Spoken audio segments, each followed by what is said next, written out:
Hi, my name is Ben, this is Board Game Dad, and today we're looking at Beacon Patrol, a 1 to 4 player family game from Pandasaurus Games. Now, this is a pretty simple game, so we'll do a very quick overview of the rules, and then we'll look at the game's profile before I tell you two things about this game that I find very enjoyable, as well as the only reason that I think you might not like this game. So let's take a look at how to play right now.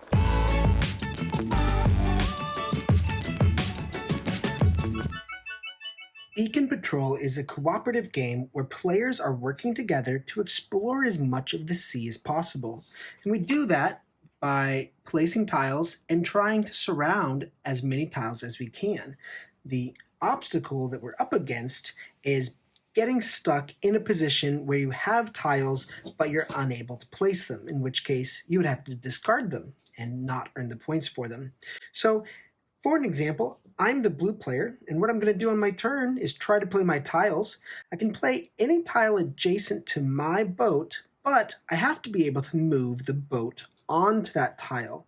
Now, a boat can't move across land, so this action isn't allowed. But what I could do is play a tile here and move down, play a tile here, move over, and play a tile there to move up. Just like that, I've played 3 tiles and I've completely surrounded this lighthouse, which is going to give us 3 points at the end of the game.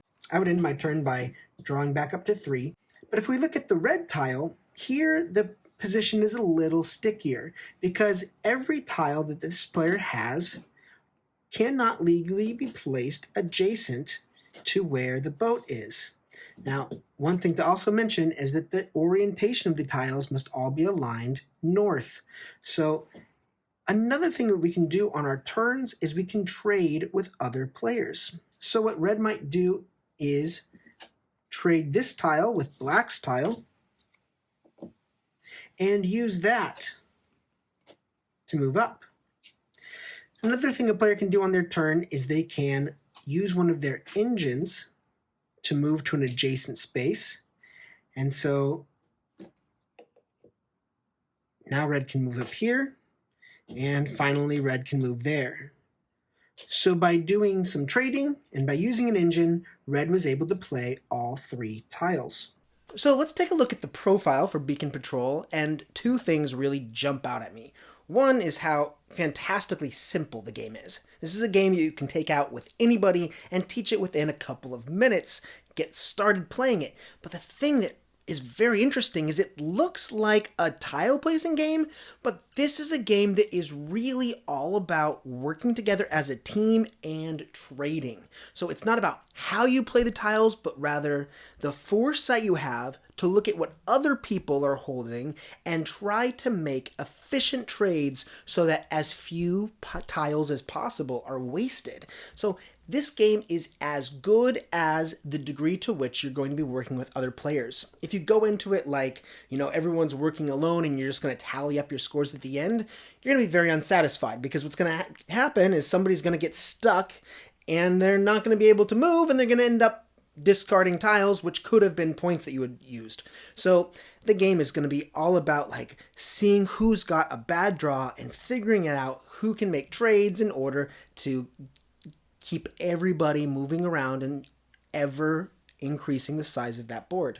And to that point, this is also why the game is not just purely mechanical. I mean, most tile placing games, I kind of feel like a theme is just sort of painted on there, but in Beacon Patrol, the fact, that you're moving boats and that you can only place tiles in a space where you're going to move next, I think that works very well for the theme, as well as land being an obstacle that you have to move around rather than through.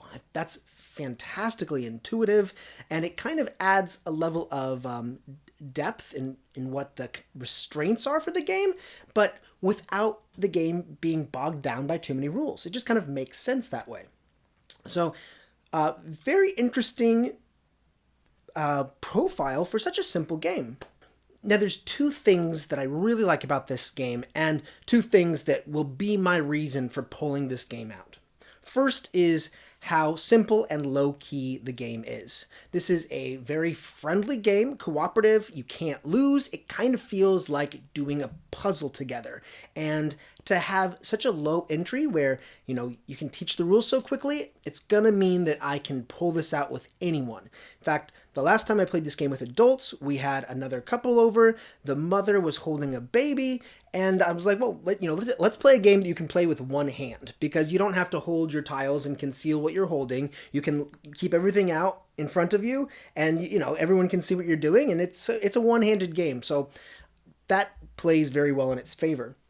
The second thing is, even though the game is dry in the sense that you're only playing for a high score and you can't lose, it's still intrinsically interesting.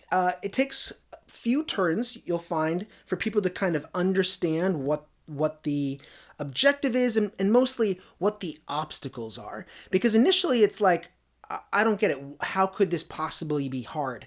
And then a couple turns in, you start to realize how you might get stuck, or how the tiles aren't going to work out for you, and how you need to trade with somebody else in order to get a better move. And then it kind of clicks. Oh, okay, I see why this is fun. And then the strategy kind of sets in, and people get really motivated by this game, even though the game is kind of dry, at least on the surface. It looks very dry. So I do like that about this game.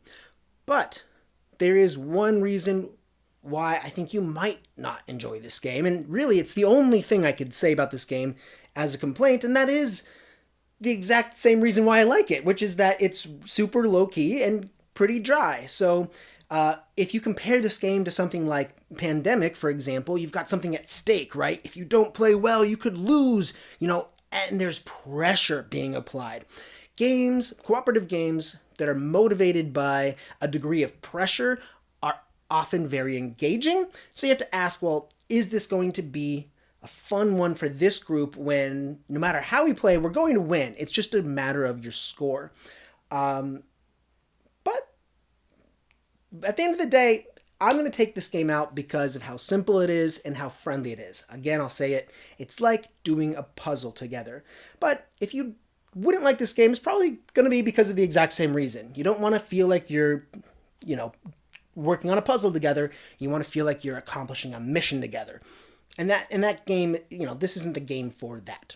So those are my thoughts on Beacon Patrol. Thank you for watching this video. I'll see you next time. Bye-bye.